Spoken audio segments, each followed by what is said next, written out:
আচ্ছা, এই যে টোটাল জার্নিটাই কোন দেশটা সব থেকে ভালো লেগেছিল, মানে কোথায় তোমাকে সব থেকে বেশি খাতির যত্ন, মানে এটা তো জানা নাই, কিন্তু আমার আমার ডিকশনারিতে নাথিং ইজ ইম্পসিবল, এক কথায় অসম্ভব। মানে তখন আমাকে 5 জন অ্যাটাক করে নাইরোবিতে, একজন এভাবে হাতটা ধরে, একজন এভাবে হাতটা, একজন গলাতে, একজন এখানে এখানে চাকুরে ঠেকায়, আর একজন পাতে ধরায়, একজন গলাতে চাকু ঠেকায়, বলে if you move will kill you, they took everything. দেখি আমার কাছে গেছিলেন সাইবেরিয়া, তো সেখানে কি একটা অসুবিধা হয়েছিল কি, যে মানে ঠান্ডার? নমস্কার, আজকে এসে পৌঁছেছি আমাদের পুরুলিয়ার বুড়দাও গ্রামে। আর পুরুলিয়ার মানচিত্রে একটা আলাদা পরিচয় এই গ্রামটা তৈরি করেছে, তার নাম হচ্ছে অক্ষয় ভবন। তো সেই অক্ষয় ভবনদার বাড়িতে এসে পৌঁছেছি আজকে। তো এখন তার সঙ্গে সরাসরি সাক্ষাৎ করবো এবং তার সম্পর্কে অনেক কিছু অজানা তথ্য আপনার কাছে তুলে ধরবো। তিনি যে 19টি দেশ ভ্রমণ করেছে, সেই 19টি দেশের ভ্রমণের অভিজ্ঞতা তার কাছ থেকে জানবো। তো আপনারা ভিডিওটি শেষ পর্যন্ত থাকুন। তো চলুন সরাসরি তার কাছে। নমস্কার দাদা। নমস্কার। তো কালকে বাড়ি ফিরেছেন, আমি ফেসবুকের পেজে দেখলাম আর কি। তো কালই আমি ভাবছিলাম আসবো বিকাল বেলা, তো অ্যাকচুয়ালি ভাবলাম এখন একটা ভালো হতো, কাল পড়া ছিল, ক্লান্ত হয়ে আছে, তো বলে রেস্ট অনেকক্ষণ অপেক্ষা করার জন্য আমি তো অনেকদিন পরে ঘরে এলি। তো আমার একটা আগে গিফটটা আমি দিই, তারপরে কেউ কাছে ছোট মতো একটা। ধন্যবাদ দাদা। আর এই যে গাছ দিল না, আমার ভালো লাগলো একটা গাছ। আমি মনে করি যে লোকজন আমাকে অনেকে ফুল দিই, ফুলের তোড়া বা কোনো কিছু, ফুলের তোড়ার জায়গায় যদি একটা গাছ দিই তাহলে খুবই ভালো হয়, অন্তত কমসে কম গাছগুলো কারো কাজে লাগে। এটা দাদা ট্রাভেলিং এর একটা ছোট মোটো স্মৃতি, আমি দাদার পেজ থেকে ইয়ে করেছি। হ্যাঁ, ধন্যবাদ।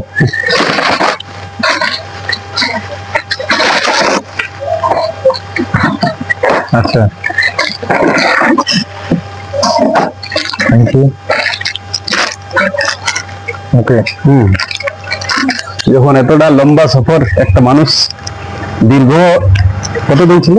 প্রায় এইটা 9 মাস, আর বিগত 7 বছর ধরে তো ঘুরছি। মানে 7 বছর ধরে ঘুরছে, আর 9 মাস প্রায় 19টা দেশকে ভ্রমণ করে যে আমাদের দেশের একটা গর্ব, সেই মানুষটা ছোটখাটো নয়। তো তাকে প্রথমে মহিলা করাই, এটা আমাদের ইউথ জেনারেশনের যারা আজকের দিনে সামান্য সাইকেল চালা দিকে আমরা ঠকে যে ক্লান্ত হয়ে পড়ি, তাদেরকে একটা মিশন দিয়েছে, মানে একটা প্রেরণা দিয়েছে, উৎসাহ দিয়েছে। অনেক ধন্যবাদ।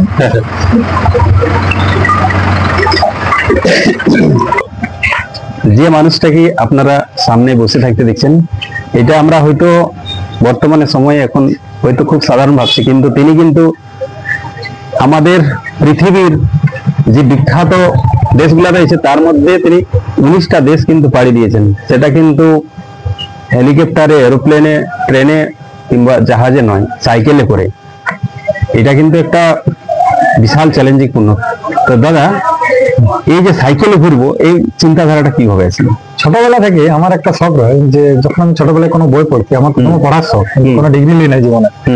তো যখন আমার কোনো বই পড়ছি, তখন আমার মনে হতো একটা জিনিস যে মানে সেই জায়গাটা কেমন। যেমন মনে করো আমরা পড়লি মিশরকে, আমরা যখন ক্লাসে পড়েছিলি মিশরকে নীল নদের দান বলা হয়, তোমার বড় ইচ্ছে যে ঠিক নীল নদ দেখবো।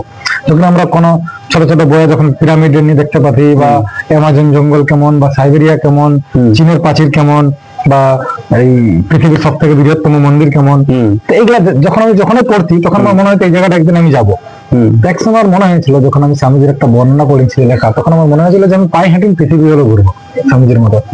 স্বামীজির মতো আমার একটা স্বপ্ন ছিল যে আমি স্বামীজির মতো আমি একদিন পায়ে হেঁটে ঘুরবো, এই স্বপ্নটা আমার ছিল। কিন্তু যখন আমি দেখি যে পায়ে হেঁটে না হোক, আমি সাইকেল নিতে ঘুরতে পারি, এই স্বপ্ন নিয়ে আমি প্রথম বাইরে ঘর থেকে 2018 সালে 5 মাস 2018 আমি ঘর থেকে বেড়াই।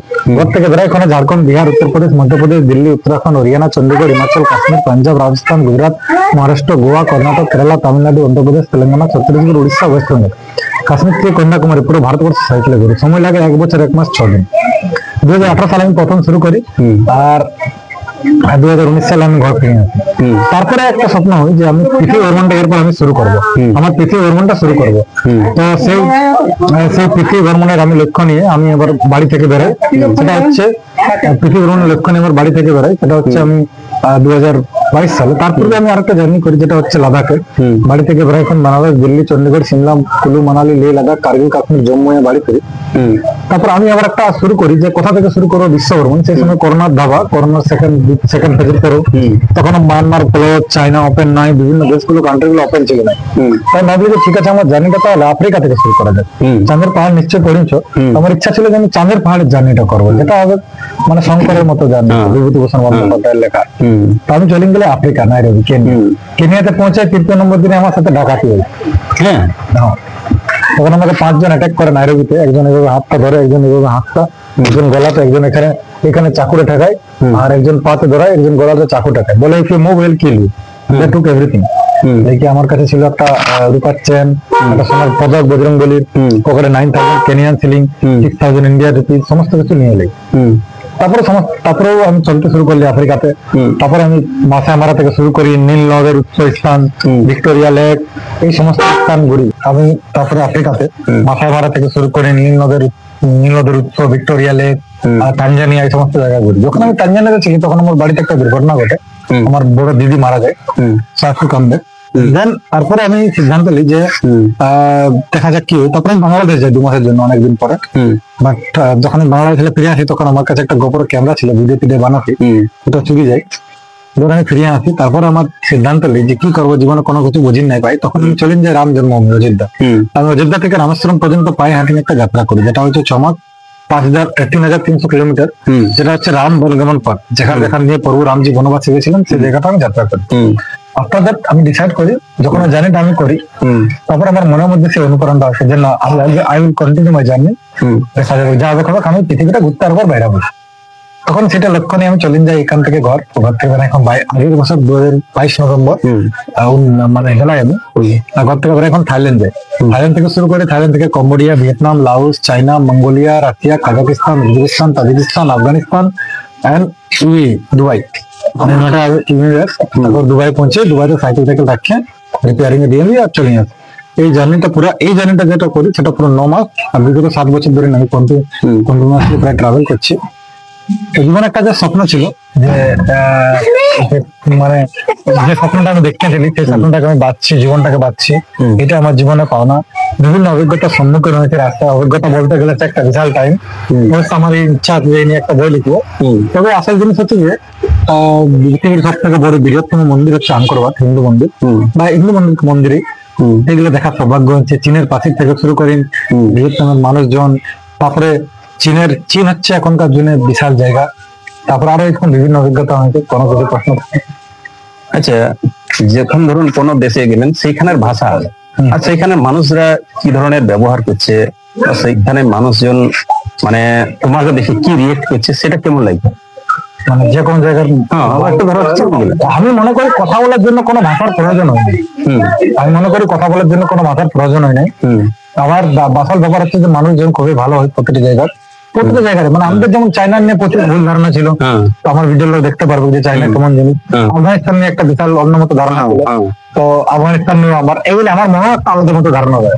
তো যখন আমি গেলে চায়না বা রাশিয়া বা মঙ্গোলিয়া, মানুষজন নিজের বাড়িতে থাকতে দিয়েছে, মানে ভাষা নাই জানি, কোনো কিছু নাই জানি, তবুও মানুষের সাথে কথাবার্তা বলেছি। একটা ভাতৃত্ব করতে হচ্ছে পৃথিবী। মানে আমরা হচ্ছে যে, যেমন আমাদের ভারত দেশে একটা কথা আছে না, যে বসুধৈবং কুটুম্বকম, মানে আমরা পৃথিবীটাকে যেমন ভাবে আমাদের কুটুম্ব মানি, সেরকম পৃথিবীটারও অনেকজন আছে যারা পৃথিবীর সবাইকে নিজের আপন মানি করে। আমাকে লোকজন আপন মানিয়েছে, আর সেই জন্য আমি ভ্রমণটা করতে পারছি।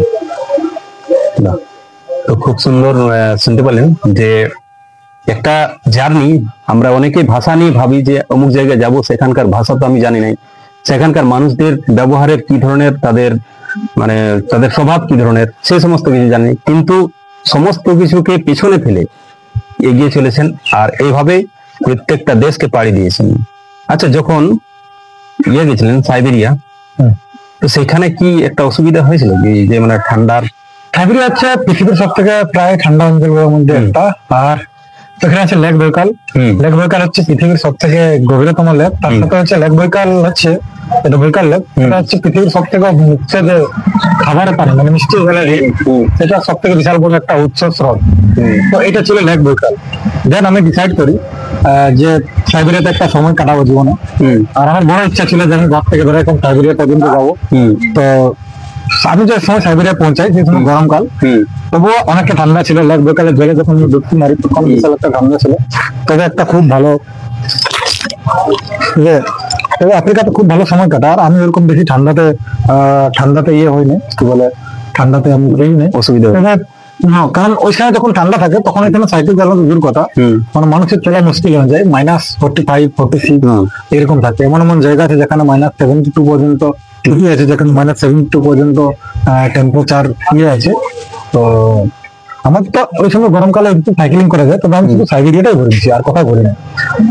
এইটা হচ্ছে অভিজ্ঞতা, বড় সুন্দর জায়গা।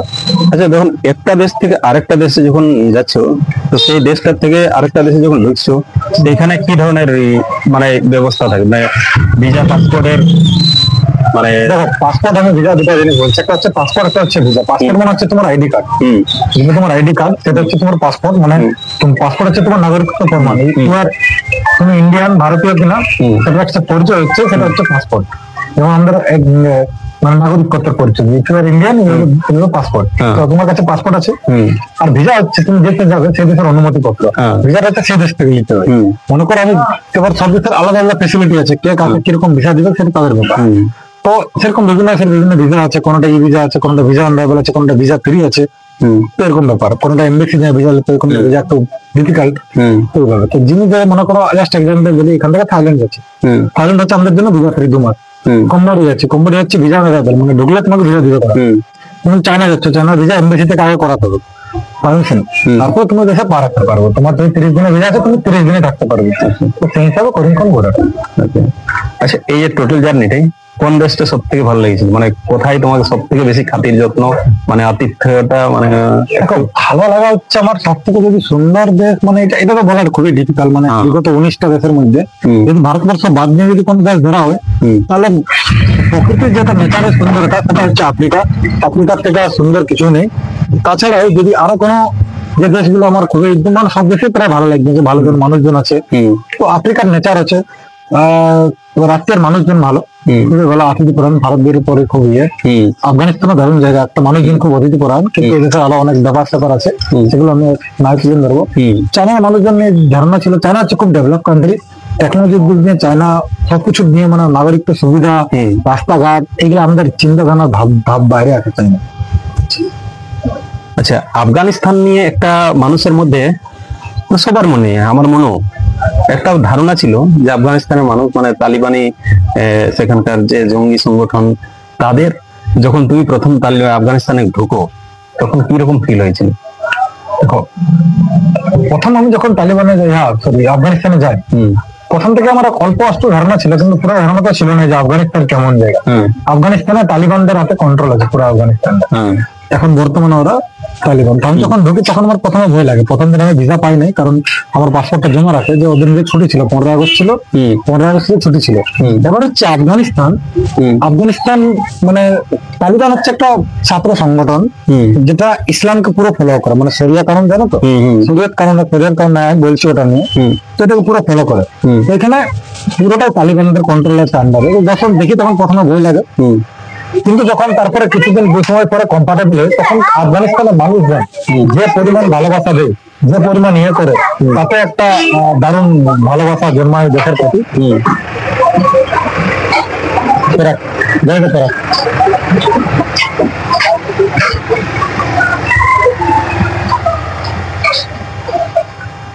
তো ওইখানে লোকের প্রতি আমার একটা মানে দেখি যে ভারতীয়দের প্রতি তারা খুব ব্যবহার, মানে ভালো ব্যবহার দেয়।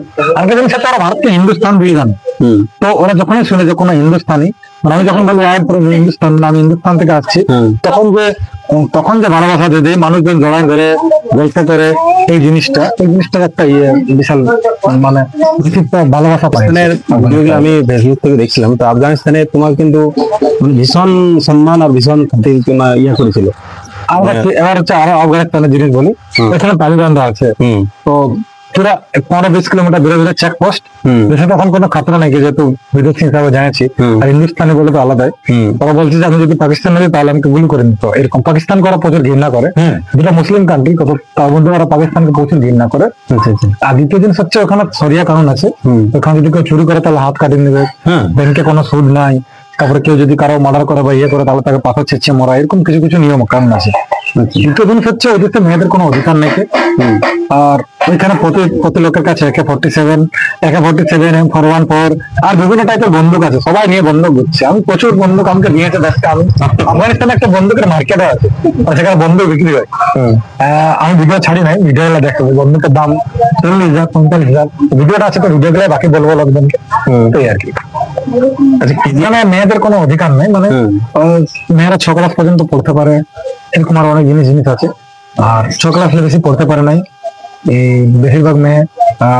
শহর বাদ নিয়ে বাকি বোরখা পরিন থাকে, বোরখা কোনো একটা পাতা পর্যন্ত দেখা পাবে না। কেনিয়াতে কি ঘটনা হয়েছিল?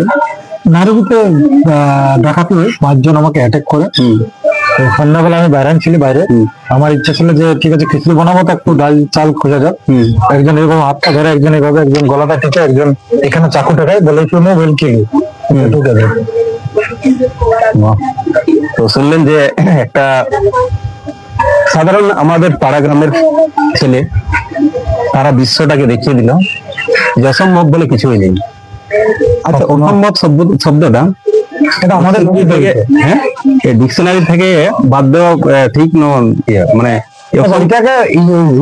এটা তো জানা নাই, কিন্তু আমার ডিকশনারিতে নাথিং ইজ ইম্পসিবল, এক কথায় অসম্ভব। মানে আমরা যতক্ষণ মাইন্ডের মধ্যে জিনিসটা যে ধরলে এমন নয় যে এগুলা করছি সাধারণ মানুষই করছি, কেউ আর কোনো এলিয়ান নয় যে মহাকাশ থেকে তো কেউ আসে না, অন্য কোথা থেকে আইলো আর এখানে করলে, আমরা এখানে করছি, তাহলে কোনোটা অসম্ভব নয়। যারা অসম্ভব নিয়ে আমরা সবসময় চিন্তা ভাবনা করি না যে এটা কিন্তু হবে না আমার দ্বারা, এটা করতে পারবো না, অমুক জায়গায় যেতে পারবো না, এই যে চিন্তা ভাবনাটা, এই চিন্তা ভাবনাটাকে পুরোপুরি কভার দিয়ে দিয়েছে। তো আপনারা হয়তো এনার সম্পর্কে আগে অনেক কিছু ভিডিওর মাধ্যমে, বিভিন্ন ব্লগে, বিভিন্ন নিউজ পত্রিকায়, বিভিন্ন রকম সোশ্যাল মিডিয়া প্ল্যাটফর্মে দেখেছেন, বিভিন্ন রকম তার জার্নি সম্পর্কে কথা শুনেছেন। আজকে আপনারা সরাসরি তার মুখ থেকে শুনলেন যে তার জীবনযাত্রার প্রতিটা পদক্ষেপে তিনি কি রকম স্ট্রাগল করেছে, কি রকম তিনি এক একটা দেশকে তিনি পাড়ি যখন দিয়েছেন। আচ্ছা, ধরুন রাত্রি হয়ে গেল, কোথাও যাচ্ছেন, ঠিক আছে, রাত্রি হয়ে গেল, আবার আমি এমন জায়গা পাইছি রাস্তায়, চায়না থেকে বেড়াই করা মরুভূমি, গভীর মরুভূমি পাইছি, যেখানে 200 কিলোমিটার কিছু নাই। একটা শহর 200 কিলোমিটারের মাঝে একটা শহর আছে, তারপর আবার 200 কিলোমিটার পরে একটা শহর, মানে রাস্তায় একটা পেট্রোল পাম্প, জল, কোনো কিছু নাই। নিজে সব জল, খাবার দাবার সবকিছু নিয়ে 3 দিনের লাগেজ নিয়ে চলো। 3 দিন তোমাকে লাগছে, কোনো সময় 2 দিন লাগছে। তুমি লাগেজ নিয়ে চলো, রাস্তায় থাকো, টেন্ট লাগাও, টেন্টের উড়িয়ে নিয়েছে এরকম। রাস্তায় এরা বিপদে পড়েছি, শরীর খারাপ, পেট খারাপ, কিন্তু সাধারণ মানুষ যে জায়গায় আসছে এই কারণে পসিবল হয়েছে। আরেকটা বহু অডিয়েন্স বা বহু দর্শক, বহু মানুষ একটা প্রশ্ন করছে যে এই যে 19টা দেশকে পাড়ি দিয়ে আছে, একটা দেশ ভ্রমণ করতে গেলে বহু টাকার খরচ খরচার ব্যাপার থাকে, তো এই যে খরচ খরচাটা, সেটা কিভাবে তুমি ম্যানেজ করেছো? বর্তমানে দেখো, আমি যখন প্রথম বেড়াচ্ছিলি তখন তো আলাদাভাবে তখন আমাকে সবাই হেল্প করেছিল। এইবারে যখন আমি বেড়াই, তবে যখন আমি আফ্রিকা থেকে ফিরে আসি, তারপরে যখন আমি সিদ্ধান্ত নিই যে আমি যাত্রাটা করবো, শুরু হলে রাশিয়া যাবো।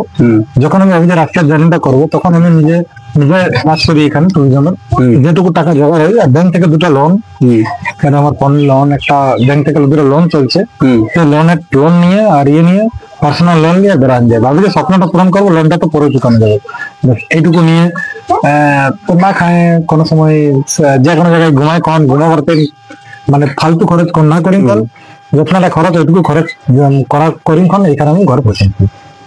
আচ্ছা, কোথাও কি তোমার শরীর খারাপ হয়েছিল? যে কোথাও বিভিন্ন জায়গায় শরীর খারাপ হয়েছে, এমন নয়, রাস্তাতে হয়েছে, কিন্তু সেখানে মানুষজন এসেছে, হেল্প করেছে।